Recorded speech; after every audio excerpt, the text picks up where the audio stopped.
एक बात स्पष्ट रूप से कह दी है, सूत जी ने बहुत अच्छी बात कही है। वो कहते हैं हमारे द्वारा किए गए जितने भी पुण्य हैं, हमारे द्वारा किए गए जितने भी व्रत अनुष्ठान हैं, हमारे द्वारा किए गए जितनी भी तीर्थ यात्राएं हैं, हमारे द्वारा किए गए जितने भी धर्म की क्रियाएं हैं, ये सब ठाकुर जी ने स्वीकार कर ली हैं। हमारे पास इसका क्या प्रमाण है? कोई रसीद तो देते नहीं ठाकुर जी। कितनी बार वृंदावन गए थे?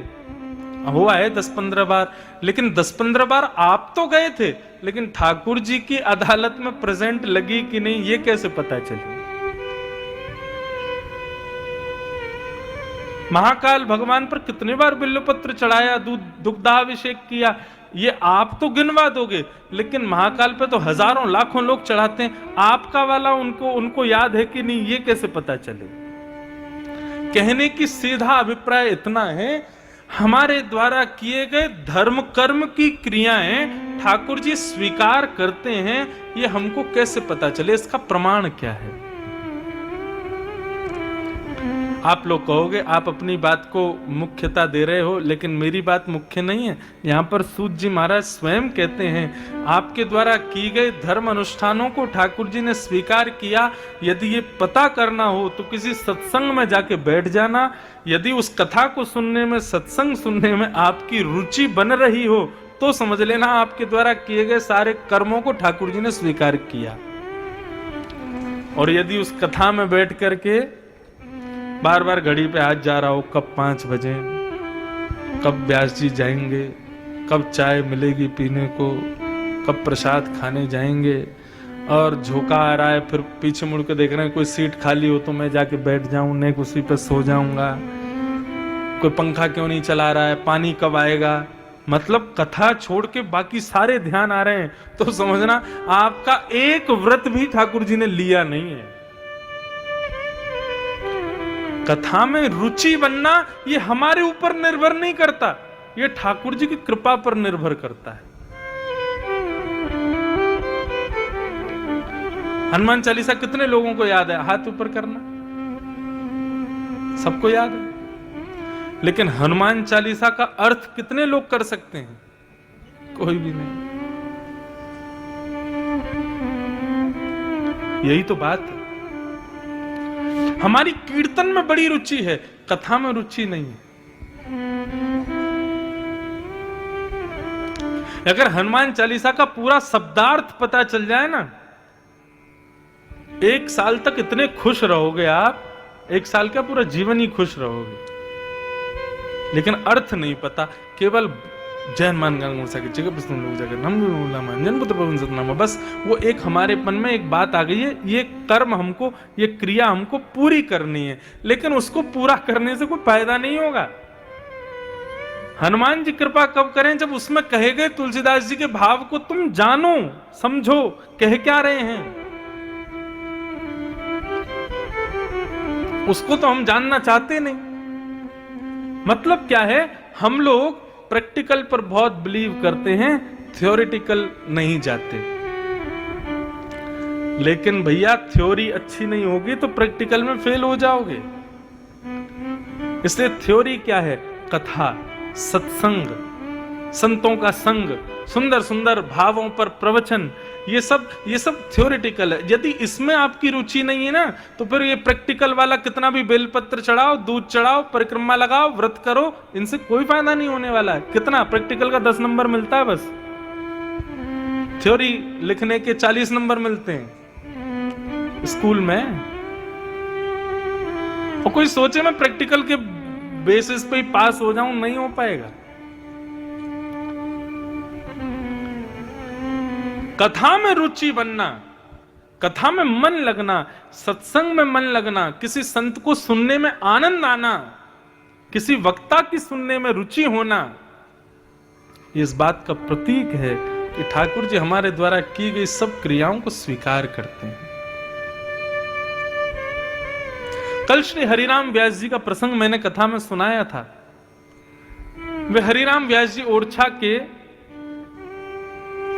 राजगुरु थे, और ऐसा हरिराम व्यास जी के चरित्र में आता है कि श्री हरिराम व्यास जी ऐसे एकमात्र ब्राह्मण विद्वान थे जिनके कम से कम 55 राजा शिष्य थे। साधारण नहीं थे हरिराम व्यास जी। 55 राजकुल उनके चरणों में रहते थे। ऐसे श्री हरिराम व्यास जी ने जब वृंदावन की महिमा को सुना ना, पहली बार वृंदावन गए, तो वृंदावन भी जब आ रहे थे तो 3 बैलगाड़ियों में अपने ग्रंथों को भर करके लाए। बहुत विद्वान थे, ग्रंथ पुस्तकों को भर करके लेके आए। परंतु जब वृंदावन की रसबीथियों में गए और वृंदावन के रस चंचरीकों के पास में गए तो उन्होंने क्या बताया? ठाकुर जी की सेवा से अधिक ठाकुर जी के भक्तों की सेवा को श्रेष्ठता दी। श्री हरिराम व्यास जी बहुत दिन तक यही सोचते रहे कि यहां पर ठाकुर जी से ज्यादा विशेषता ठाकुर जी के भक्तों को दी जाती है। दासानुदासो भवतास्मि भूय। ऐसा क्यों? तब श्री हित हरिवंश महाप्रभु ने श्री हरिराम व्यास जी का ये भेद हृदय का दूर किया। जब हित हरिवंश महाप्रभु से जाकर के श्री हरिराम व्यास जी ने पूछा कि हरि से ज्यादा हरि भक्तों की सेवा श्रेष्ठ क्यों है? बहुत ध्यान से सुनिएगा, यह आप सब लोगों के लिए भी है। ठाकुर जी की भक्ति तो सब कर लेते हैं, ठाकुर जी की सेवा सब कर लेते हैं, लेकिन हरि भक्तों की सेवा कोई नहीं कर पाता। हरि दासों की सेवा हमसे नहीं हो पाती। भगवान को मंदिर में जाके प्रणाम कैसे करना है सबको पता है, लेकिन हरिदासों को, संतों को, भक्तों को, वैष्णवों को प्रणाम कैसे करना चाहिए हमको नहीं पता। हित हरिवंश महाप्रभु के पास जाकर के जब हरिराम व्यास जी ने पूछा कि हरि से ज्यादा हरि भक्तों की सेवा श्रेष्ठ क्यों है, हित हरिवंश महाप्रभु ने एक शब्द में उत्तर दिया और उसी उत्तर से ही हरिराम व्यास जी सदा सर्वदा के लिए वृंदावन के हो गए। और उन्होंने क्या उत्तर दिया कि हरि की सेवा में हमारे हृदय का अभिमान दूर नहीं होता। हमारे अंदर जितने भी विकार हैं वो विकार बने रहते हैं, क्योंकि हरि की सेवा हम अपनी स्वेच्छा से करते हैं। ऐसा खिलाना, ऐसा पिलाना, ऐसे रखना, ऐसे सुलाना, ऐसा सब कुछ करना, उससे हमारे हृदय के विकार दूर नहीं हो पाते। लेकिन हरि भक्तों की सेवा से, संतों की सेवा से, कभी अपने घर पे किसी संत को बुला के देखना, ठाकुर जी को जितनी सरलता से आपने अपने मंदिर में बैठा रखा है ना, उतना ही कठिन है एक संत को घर पर उसकी पदरामनी करना, उसकी सेवा करना। हर चीज में संकोच होता है, कहां बैठाएं, कैसे बैठाएं, क्या दें, क्या ना दें, क्या पाएंगे, क्या नहीं पाएंगे, इनसे क्या पूछना चाहिए, क्या नहीं पूछना चाहिए, इतने घबरा जाते हैं लोग। तो इससे ये बात सिद्ध होती है कि हरि की सेवा से हमारे हृदय के विकार फिर भी बने रहते हैं, लेकिन हरिदासों की सेवा से विकार नष्ट होते हैं। इसलिए हरिदासों की सेवा श्रेष्ठ है।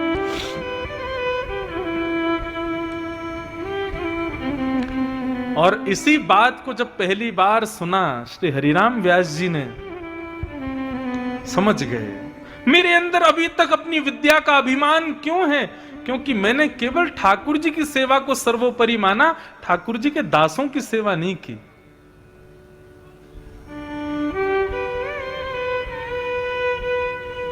और उसी समय श्री हरिराम व्यास जी गए और अपनी तीनों बैलगाड़ियों में भर के जो वो ग्रंथ लेके गए थे सब यमुना जी में प्रवाहित कर दिया। किसी ने पूछा ये क्या कर रहे हो? बोले कि अब मेरे हृदय को ज्ञान प्राप्त हो गया। आज तक इन पुस्तकों में खोज रहा था, लेकिन आज एक संत के, एक हरि भक्त के चरणों में जाकर के मुझे वो ज्ञान प्राप्त हुआ।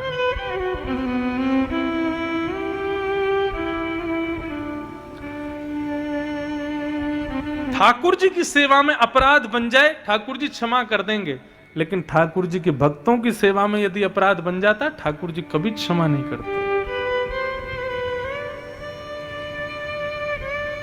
इसलिए हरिदासों की सेवा श्रेष्ठ। एक बार एक संत हरिराम व्यास जी की परीक्षा लेने के लिए आ गए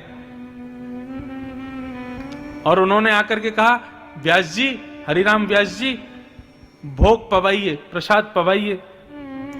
तो हरिराम व्यास जी ने बोल दिया कि अभी तो ठाकुर जी का भोग लगा नहीं है, ठाकुर जी का भोग लग जाएगा, उसके बाद आपको पवाएंगे। तो संत नाराज हो गए, बोले इतनी प्रतीक्षा करवाओगे हमसे, इतनी देर बैठाओगे हमको?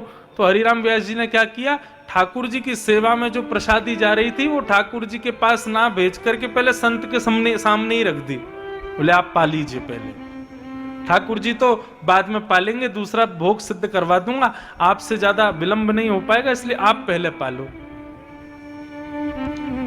ऐसी उनकी भक्तों के प्रति सेवा।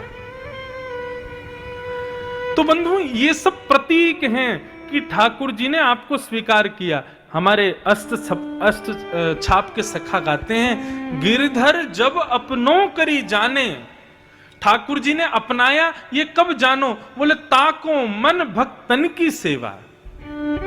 ताको मन भगवान की सेवा नहीं, ताको मन भक्तन की सेवा। जिसकी भक्तों में ज्यादा रुचि होती हो, भक्तों की कथा में ज्यादा रुचि होती हो, समझना उसको ठाकुर जी ने स्वीकार कर लिया।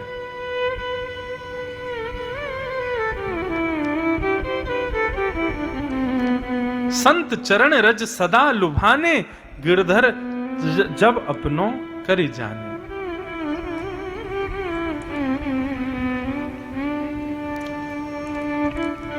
तो ठाकुर जी के द्वारा स्वीकार की गई समस्त हमारे द्वारा की गई क्रियाएं कब स्वीकार होती हैं?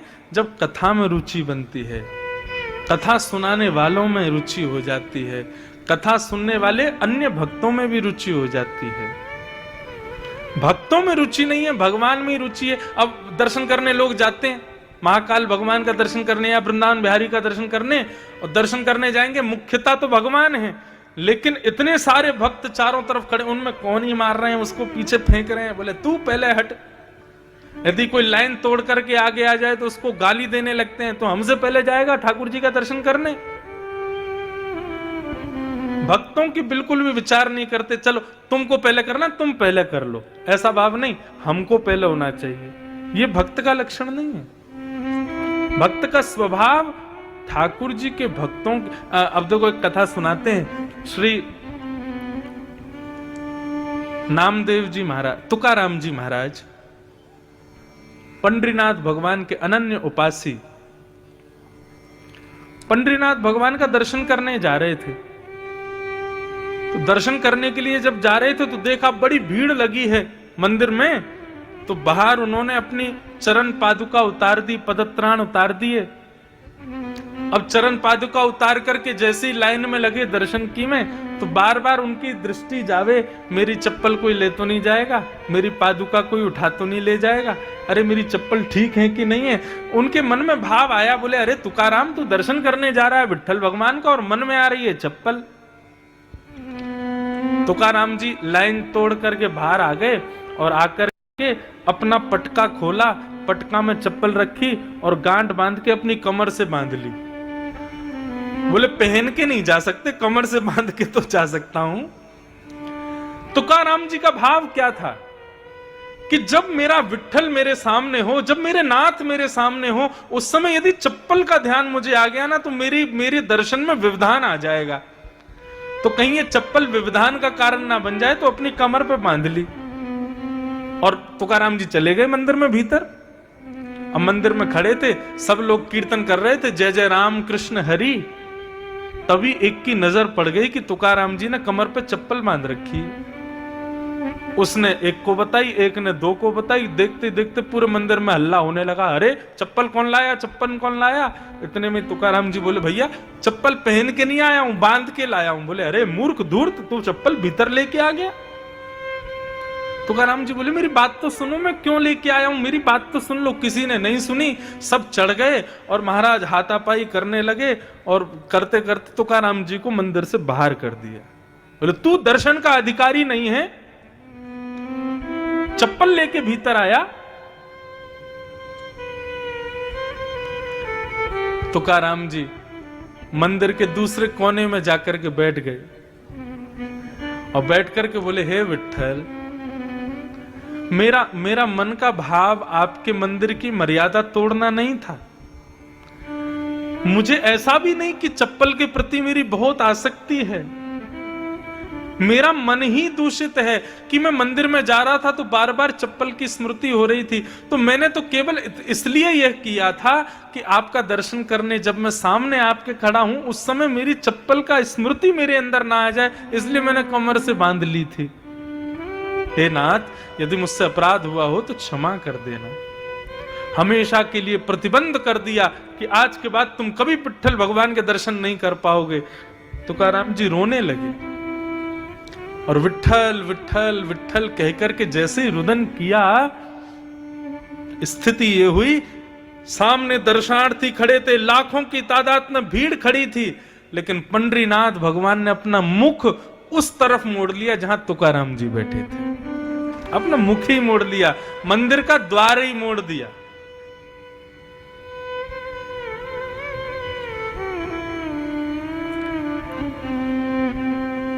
ठाकुर जी को सबसे प्रिय भोग, सबसे प्रिय प्रसाद, सबसे प्रिय सुगंधी, सबसे प्रिय आभूषण, सबसे प्रिय वस्त्र यदि कोई है तो वो केवल अपना भक्त है।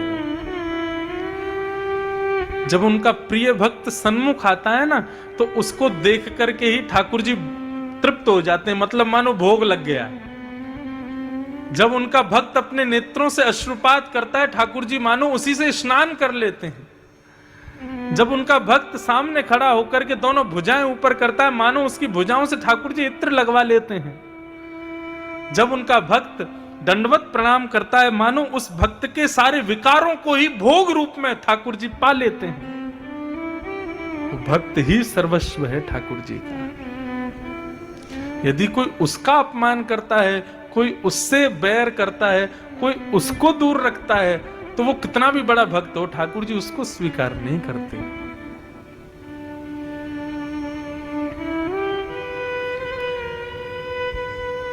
अब ये पद गाने से मैं रुक नहीं पा रहा हूं, गा ही देता हूं। ठाकुर जी किसको अपनाते हैं?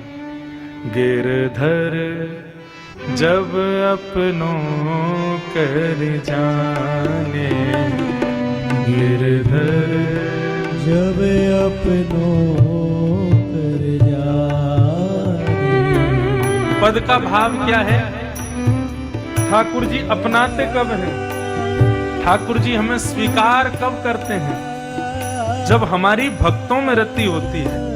और भक्तों में रति कहां से होती? कथा से होती है। यदि भक्तों में रति नहीं है तो ठाकुर जी आपको कभी स्वीकार नहीं करेंगे, कभी अपनाएंगे नहीं।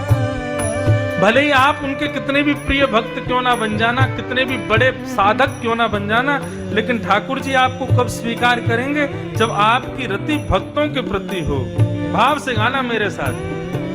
गिरधर जब अपनों कर जाने, गिरधर जब अपनों कर जाने, गिरधर जब अपनों कर जाने, गिरधर जब अपनों कर जाने, गिरधर जब अपनों कर जाने, गिरधर जब अपनों कर जाने, ताको मन भक्तन की सेवा, भक्तन की सेवा, ताको मन भक्तन की सेवा, ताको मन भक्तन की सेवा, भक्त चरण रज सदा लुभाने, भक्त चरण सदा लुभाने, भक्त चरण रज सदा लुभाने, भक्त चरण रज सदा गिरधर जब अपनों कर जाने, गिरधर जब अपनों कर जाने,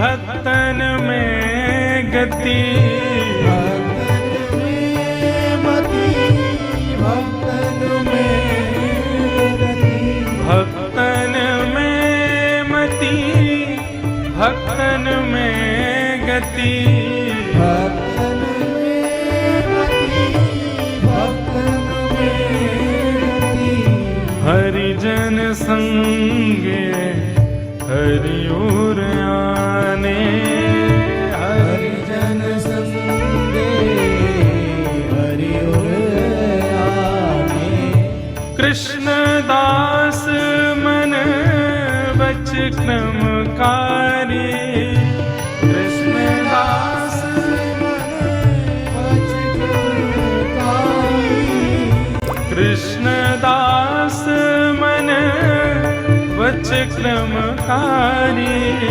कृष्णदास मन बच क्रमकारी, हरिजन संगे हरि ओर आने, हरिजन संगे हरि ओर धर जब अपनों कर जान, धर जब अपनों कर जाए,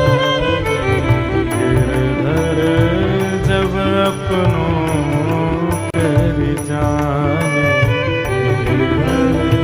जब अपनों जब अपनों जब अपनों जब अपनों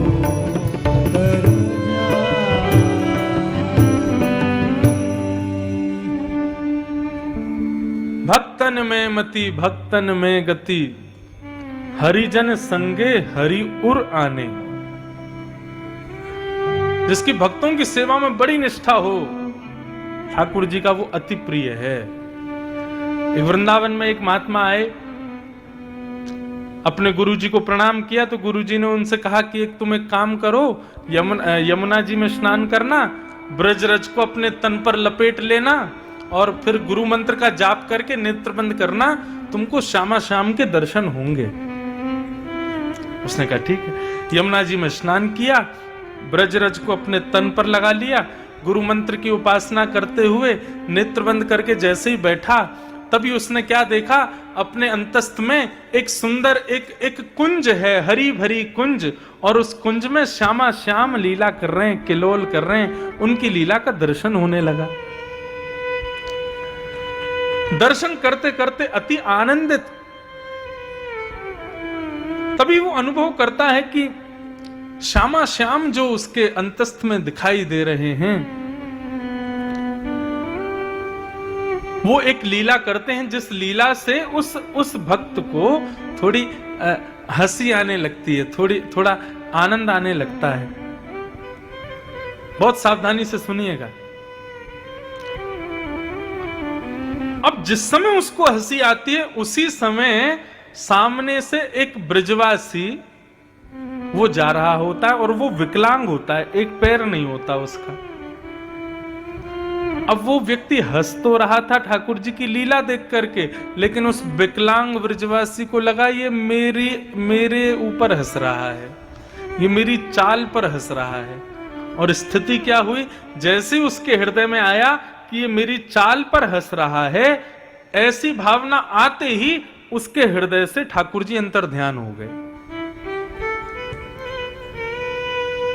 उसके हृदय से ठाकुर जी चले गए।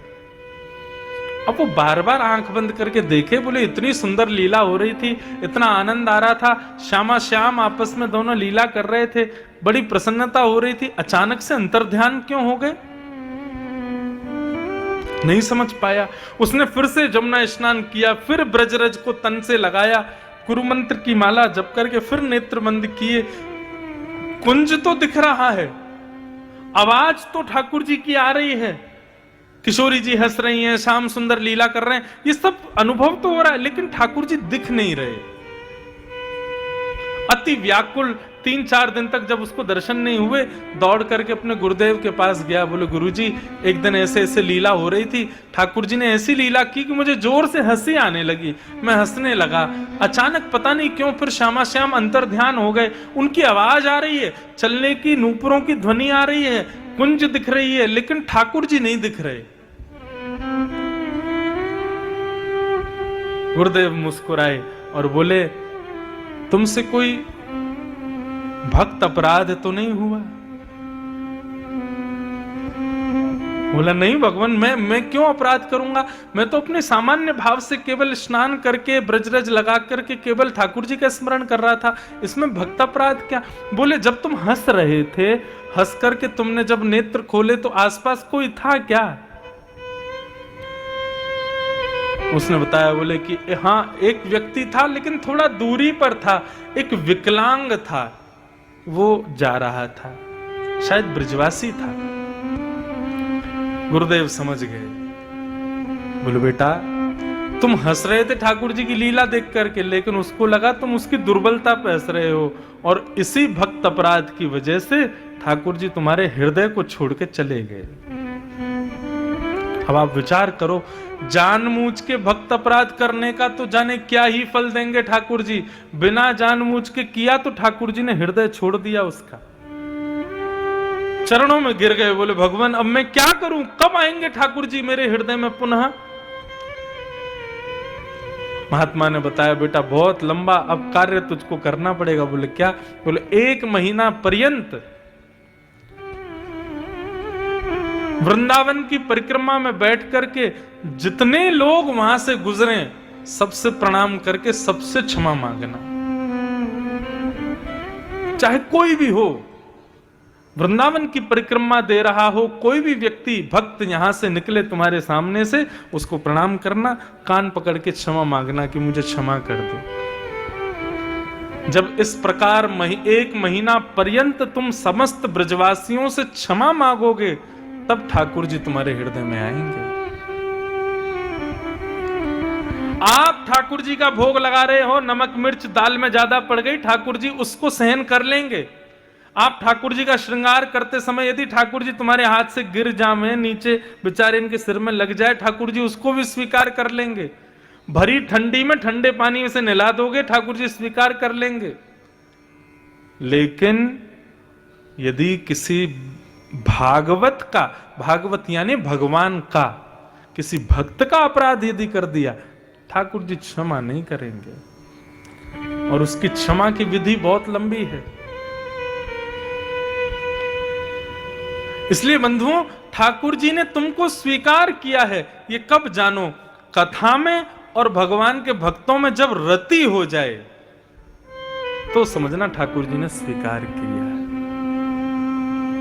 कई लोग बोलते हैं ना मेरे पास आके, महाराज जी हम ना हर महीने सालासर जी जाते हैं, महाराज जी हर 2 महीने में गिरिराज जी परिक्रमा लगाने जाता हूं, महाराज जी मैं हर साल बद्रीनाथ जाता हूं, महाराज जी मैं हर साल 4 धाम करके आता हूं। मुझे ज्यादा प्रशंसा नहीं होती, लेकिन कोई कहता है ना, महाराज जी हर महीने मेरे यहाँ कोई भगवान के दिव्य भक्त आते हैं, संत आते हैं, आके प्रसाद पाते हैं, मेरे यहाँ की सेवा देख के प्रसन्न होते हैं, मुझे बड़ी प्रसन्नता होती है। क्यों? बाकी लोग तो तीर्थों के पास जाते हैं, लेकिन उसके यहाँ तो घूमते फिरते संत ही तीर्थ लेके आ जाते हैं।